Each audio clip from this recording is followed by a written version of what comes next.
aujourd'hui, je vous tourne la vidéo sur l'épreuve E6 du BTS diététique, donc c'est l'épreuve d'anglais. Bon, avant de tourner cette vidéo, je pense que je vais la faire en one shot puisque l'épreuve c'est très très très bientôt, c'est quand c'est demain, tout simplement. Donc je voulais juste donner un avertissement à ceux qui sont en première année, c'est tout simplement travailler votre anglais, tout simplement regarder des séries en anglais, regarder des séries en anglais, à la BBC si vous voulez, mais voilà, écoutez des vocaux en anglais. Ne faites pas comme nous, non, on s'est tous dit ça, on s'est tous dit, ouais, on va regarder des séries, on va arriver le jour de l'épreuve, on va devenir bilingue, carrément. Et là, on se retrouve la veille d'une épreuve et on n'a rien fait, tout simplement. Mais c'est pas grave. Donc dans cette vidéo, juste il faut faire un avertissement à ceux en première année qui regardent cette vidéo et à ceux en deuxième année, bonne chance pour l'épreuve de demain, si c'est demain ou je ne sais quand. Alors, l'épreuve d'anglais, donc là, j'ai fait ce petit rappel, hein, donc ne procrastinez pas, hein. Donc, on va faire l'épreuve d'anglais. Elle se compose, il y a deux sous-épreuves, entre guillemets. Il y a la compréhension orale et l'expression orale, c'est simple. Alors, pour la compréhension orale, je vais zoomer. À cette vidéo, je fais en one shot, hein, il n'y a pas de montage. J'ai pas le temps, vraiment.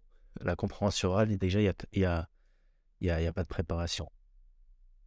Vous aurez 3 écoutes d'audio de toute nature, donc ça peut être une émission télé, la radio, extrait de films, documentaires, reportages, etc.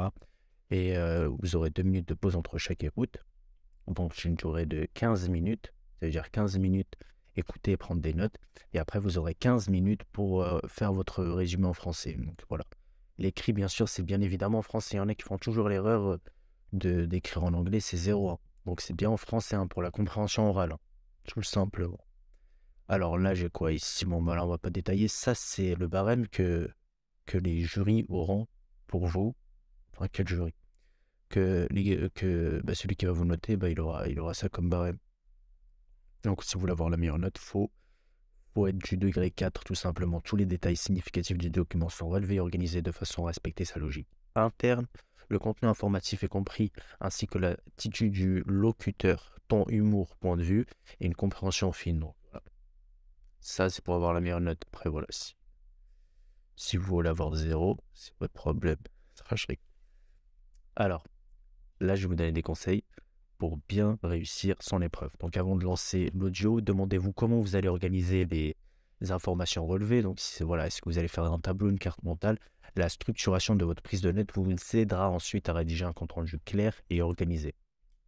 Voilà, surtout lors des premières écoutes. La première écoute, voilà, prenez pas de notes, etc. Ça sert à rien. Concentrez-vous juste sur s'il y a du visuel ou pas, et sur la compréhension globale du document. Après, il faut bien écouter attentivement parce que voilà, j'espère qu'il n'y aura pas un accent chelou, hein. J'espère que ça va être de l'anglais assez simple à comprendre. Mais voilà, essayez de comprendre le thème principal, les noms cités. Voilà, normalement, ils seront orthographiés si les examinateurs sont sympas. Voilà, il y aura des chiffres, essayez d'avoir les chiffres, d'avoir tout ce que vous pouvez, mais essayez d'avoir une compréhension globale, hein, pas sur des choses extrêmement précises sur les premières écoutes, hein. Donc voilà, pendant la première pause, posez-vous les questions. Donc, who, does, what, where, when, why, de façon à synthétiser le message. Donc ouais, moi les questions c'est qui s'est occupé, euh, qui, à qui, comment, où, pourquoi, etc. Bref, vous comprenez, c'est ces questions-là qui sont intéressantes de se poser. Et lors des écoutes suivantes, vous pouvez compléter vos notes en allant dans le détail. Là, vous pouvez aller chercher le détail. Commencez votre compte rendu par le type de document et le thème abordé. Donc ça, c'est fondamental.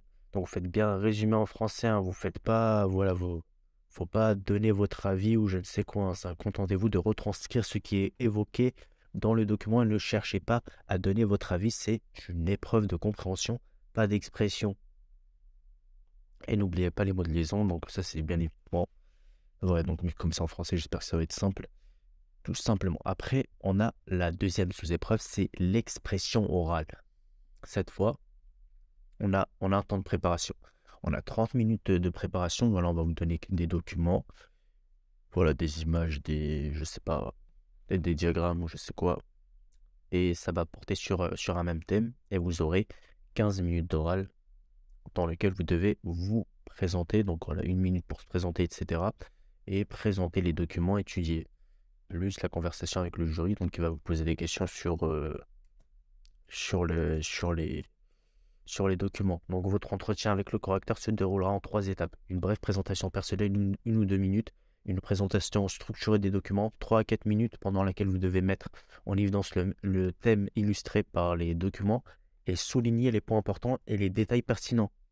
Et la troisième, donc c'est un entretien durant lequel le correcteur pourra vous demander des précisions. Voilà, c'est ce que j'ai dit. Donc, cette épreuve, elle dure 15 minutes, plus 30 minutes de préparation. Donc en tout, ça fait 45 minutes. Là, on a les critères d'évaluation. Si vous voulez, je vous zoome ça si vous voulez regarder. Donc si vous voulez avoir la meilleure note, donc ça se passe ici. Alors, présente le dossier d'une façon claire et organisée, qui met en évidence points importants, exemples et détails pertinents, parvient à faire ressortir de façon convaincante ce qu'il a compris du document, cherche à convaincre en argumentant et réagit avec vivacité, pertinence. Ouais, bref, voilà, vous avez compris. Si vous voulez avoir des bonnes notes, c'est voilà. Il y a une aisance, il y a une note sur l'aisance, une note sur la prononciation, une note sur les corrections grammaticales si vous en faites, quoi. Et une étendue du vocabulaire si vous avez un lexique assez riche ou pas. Donc voilà. Il y a une bonus qualité de communicateur, voix gestuelle, contact visuel. Bon, j'espère que ça va bien se passer.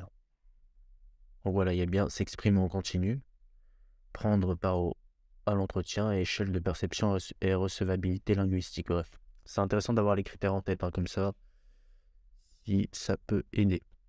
Bon, là, on va passer au conseil pour réussir cette épreuve. Bon, là, je vais pas détailler tout ça, franchement. Voilà, prenez des notes, regardez. La vidéo est lisée, mais bon, voilà. Donc, votre présentation personnelle est comme un échauffement, etc.